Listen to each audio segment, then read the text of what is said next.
Ísak, fyrsti heimaleikurinn, hvernig var svona, var ekki fyririldi í maganum þegar þú komst inn á? Jú, líka bara að hlaupa einn inn, bara fyrir fram á þessi stúku, þetta er bara, ég hef aldrei upplegað eitthvað svona áður. Nei. Ég bara veit ekki hvað ég að segja, sko líka þegar ég kom inn þarna og bara stúkun og bara alltaf með mér og líka ég var þarna fyrst í boltann, þannig mikilvægt að vera eitt bolta þarna, þannig það var bara flott. Það var frábært að finna fyrir stuðningnum þegar þú komst inn á?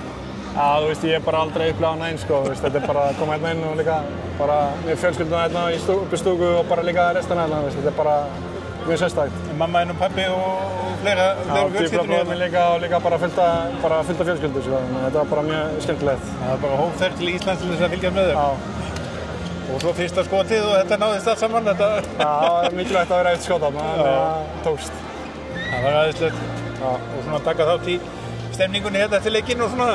Já, þú veist bara, þetta er bara, ég hef aldrei upplegað hana eins, sko, þetta er bara, já, bara mjög skemmtilegt. Þannig að þú átt eftir að lifa á þessu svolítið? Já, 100%.